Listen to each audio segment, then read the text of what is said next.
Bum bum bum bum bum bum bum bum bum bum bum bum. The Peter Dislike Show. Bum bum bum bum bum bum bum.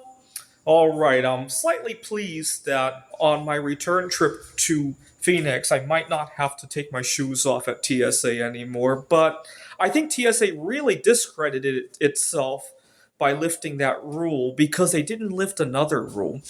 You see, the reason they gave for not needing to take your shoes off is that the technology is better now and they can detect things in your shoes that they couldn't before, and yet they still don't allow liquids to be brought through security.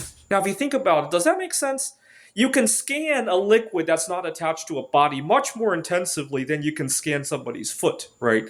So does that make sense that liquids are banned and yet you don't have to take your shoes off? Does that make any sense?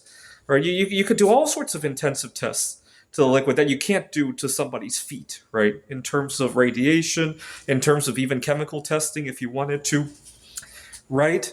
And so I think they really discredited themselves. In fact, on the TSA website, they're now planning to ban liquids until at least 2040. That hits hard to me for a reason that might be hard to comprehend. You see, when I was 17 years old and I learned I was autistic and that I could control it with my diet, I changed a lot of things in my diet. I stopped drinking soda. I avoided sugar, MSG, food colorings, and all that. And I developed some eating and drinking habits. I love coconut water. And believe it or not, non-alcoholic beer. I started drinking non-alcoholic beer way before it was popular. I mean, it's gotten a surge of popularity recently. But I still remember when I switched over from soda to non-alcoholic beer. At the time, my dad was teaching me driving. And one day I was behind the wheel. My dad was lecturing me. And without even really thinking about it, I cracked open a non-alcoholic beer. And then I thought it was so funny what I was drinking behind the wheel. I opened the window. It was a hot summer day. I opened the window and I waved the beer out the window for all the other drivers to see. My dad was so upset at my attitude about that. But then it dawned on me, in 20 years of drinking non-alcoholic beer, I've never drank one up in the air because they don't serve it on air. They might start serving it on airplanes one of these days, now that it's become so popular anyway.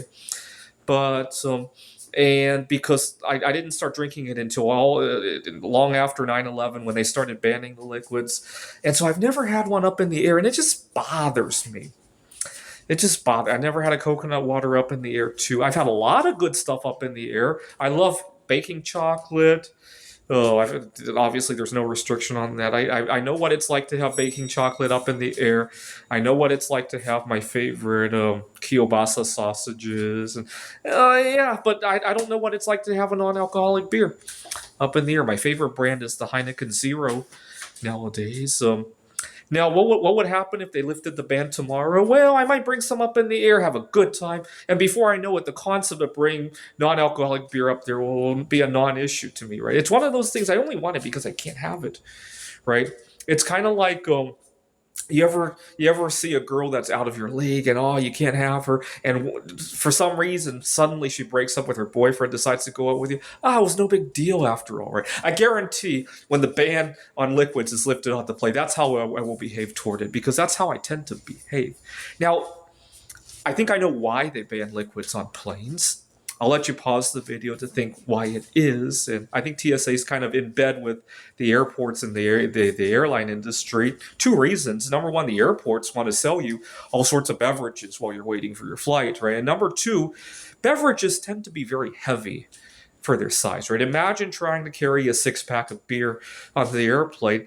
I mean, if you carry it, it might not be the end of the world, but if everybody starts to, or a good number of people start doing it, it might add to the cost of the fuel for the plane, right?